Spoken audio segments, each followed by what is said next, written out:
Geller came to Britain. It was the end of 1973 and the country was desperately in need of a beacon of sunshine. We are limiting the use of electricity by almost all factories to 3 days a week.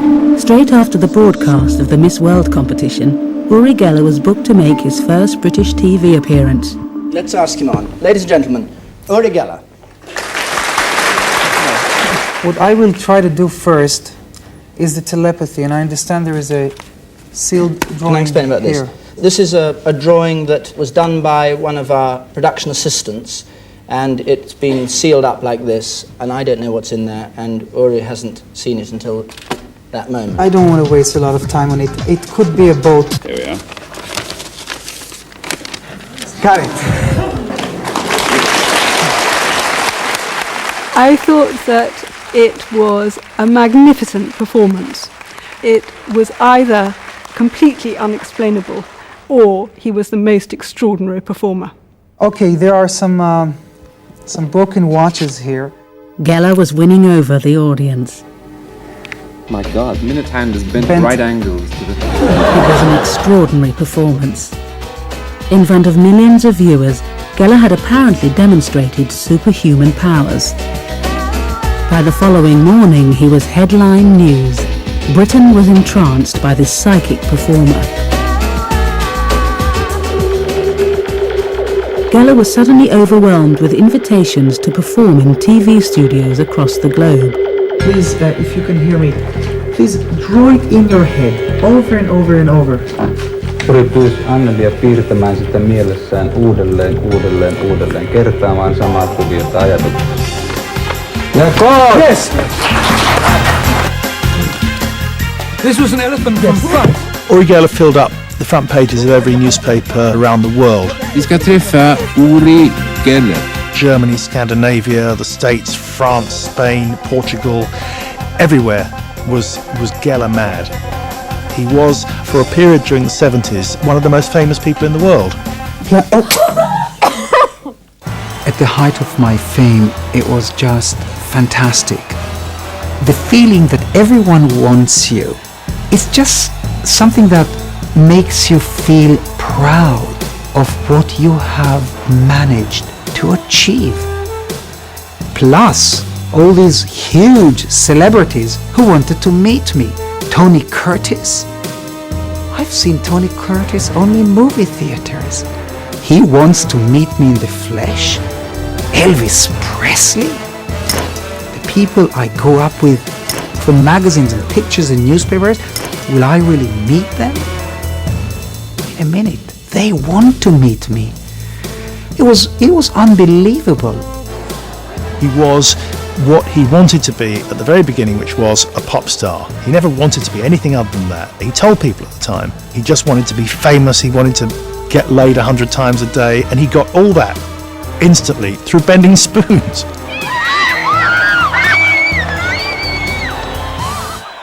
In many ways, he was the right guy at the right time and place. Even if Uri were absolutely real, if he'd shown up in 1950 or 1990, I don't think he would have that impact that he had then. Of course, in the 70s, the space program was going strong. The astronauts and the moon landing, emphasized outer space, so we had all the UFO connections. Extraterrestrials were sort of on people's minds. In addition, the so-called race for inner space was booming, and he just fit it beautifully. Plus, Uri was fresh, young, handsome, vigorous, dynamic. Such chutzpah, really, about what he can do. You're inclined to think, well, maybe he knows something you don't. As Geller's fame spread, everyone wanted to share the secret. A new phenomenon was born: spoon-bending parties. Bend! Bend! Bend! Bend! Bend! Everybody wanted to be Uri Geller. Everybody was bending spoons. Every playground was full of kids saying, look, I can bend this, and stroking things and then kind of bending them behind their back. Woo, look at this one, what Tammy did. Very good. This power may be no more than the combination of a warm spoon and a strong thumb. But like many who have an experience they cannot explain, These people find an answer in mysterious psychic forces. The most talented of the new spoon benders were children. It was the breakthrough that some scientists had been waiting for. Geller and his assistant Shippy, however, were going from strength to strength. Oh my God. I can't believe that. This is incredible. I'll never forget this day. It was a mass hysteria. Japan was always amazing because when people turned out to see you, the press, they were always like 1,000 photographers. Yeah, well, you can see it. Look at this. Amazing. And then when we used to arrive at the airport, they'll always have like 20 girls with flowers. I remember there were times where all I could hear is the clicking of cameras. It was like a rainforest in Brazil. You know, I'm looking at this now, and the thought that flashes up in my mind is, how did I do it? It is incredible. You know, a simple, little, tiny bent key changed the world. Geller was flying high on his popular appeal and now claiming even more extraordinary powers.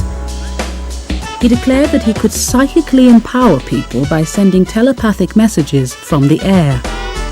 What happens is that when I concentrate on something, the masses, the millions concentrating at the same time gives an enormous energy. So what happened, and I'm sure it happened, that thousands of broken watches started ticking all across America. Geller and Shippy moved to Manhattan.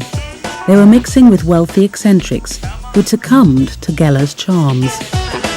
Well, this is one of the first holidays we took with Uri. Byron invited him to join us on the music cruise in the Mediterranean. This is on the deck of the boat, Uri and myself and Shippy and you? Shippy and me. And here's Uri doing his daily exercise lifting weights. Well, you know, he was challenged to stop the ship, and he did. Hungarian orchestra said, Uri, come on, stop the boat.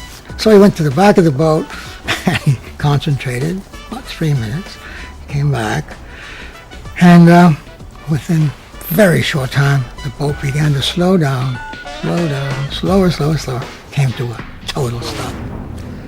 And people were saying, what's happened? The captain came out and he said, don't worry, ladies and gentlemen, something's wrong with our rudder in the engine room.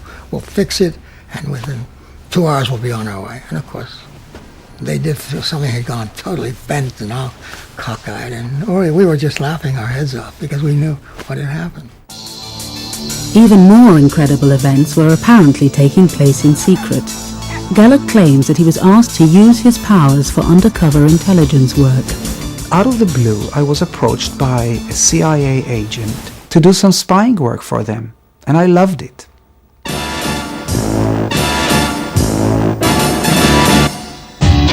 They wanted to know if I could erase floppy disks that were on computers or in diplomatic pouches.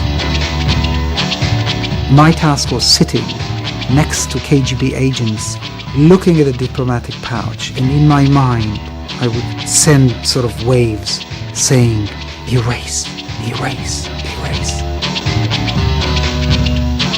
And I've done that many times.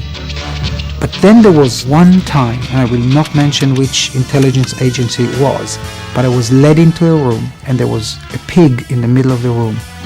And one of the scientists looked at his watch and he said to me, I'm going out for lunch. By the time I come back, I want to see the pig dead. He said, try to influence the heart of the pig. You know, it's very similar to human beings. Well, you can imagine when I heard that, everything collapsed in my mind about science and scientists. If there is any truth to Geller's claims, the details are still classified. But there's an even more mysterious chapter to Geller's story.